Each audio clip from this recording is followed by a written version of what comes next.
तो ऐसा है भैया, प्यार और मोहब्बत में सब जायज था और है। और ये बात 2014 के पहले की है, सदियों से चली आ रही है। आप साहेब पर आरोप मत लगा देना कि 2014 के बाद की ये कहावत साहेब ने निकाली है। साहेब का इसमें कोई लेना देना नहीं। इसलिए क्या है ना कि साहेब इसी पे अमल कर रहे हैं और इस कहावत का आरोप साहेब पर मत मर देना। और इसीलिए फिलहाल हमारे साहेब चुनाव लड़ रहे हैं। क्या कर रहे हैं? लड़ रहे हैं। इसलिए आप समझ जाइए कि मोहब्बत नहीं कर रहे हैं, इसलिए चुनाव ये लड़ रहे हैं। और कहा दें, प्यार और जंग में, लड़ाई में सब जायज़ है। तो फिर चाहे मुसलमान मंगलसूत्र ले जाएं ये कहना हो, और कांग्रेस सपा नल की टूटी लेके जाएगी ये कहना हो, सब जायज़ है। और ये जो आजकल ये परमात्मा और बायोलॉजिकल पर फी कर रहे हैं ना, साहिब के मुखमंडल से निकला एक एक शब्द अखंड 15 लाखिया की तरह सत्य है।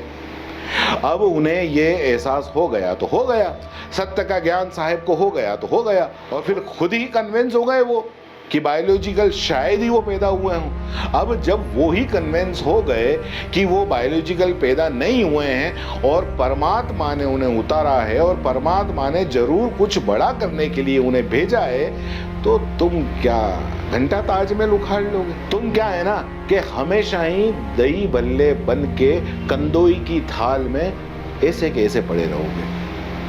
तुम कभी बड़ा करना तो तुम्हारे लिए बहुत दूर की बात है, तुम बड़ा सोच भी नहीं सकते। भल्ले हो भल्ले ही रहोगे। और हमारे साहेब को बड़ा करने भेजा है परमात्मा ने, बड़ा, ये तुम्हारी समझ में नहीं आएगा। नोटबंदी देखी कि नहीं देखी? देखी कि नहीं देखी? कोरोना में ताली थाली बजाई कि नहीं बजाई? कोरोना वैक्सीन के घोल घोटाले करके सबको साइड इफेक्ट वाली वैक्सीन पहल दी। ये सब छोटे काम थे। अब इससे बड़ा होगा, क्योंकि परमात्मा ने बड़ा करने के लिए भेजा है। तुम नहीं समझोगे। तुम निपट गंवार, बेरोजगार, बुलडोजर के उजड़े हुए, महंगाई की मार खाए हुए आम आदमी, तुम्हारी औकात ही नहीं है। रुको, अभी 400 पार जा रहे हैं ना साहब। 400 पार जाते ही 125 दिन में उन्होंने कहा है कि बड़ा काम करके दिखाएंगे, और वो बड़ा काम होगा तब तुम्हें पता चलेगा। तुम्हें वैसे तब पता चलेगा जब तुम पाई पाई और दाने दाने को तरस के एक दूसरे के कपड़े फाड़ोगे ना, तब पता चलेगा। बड़ा करने भेजा है साहब को। जी हाँ, ऐसे होगा बड़ा। अभी तो सिर्फ ट्रेलर देखा है, ट्रेलर 10 साल में, पिक्चर अभी बाकी है।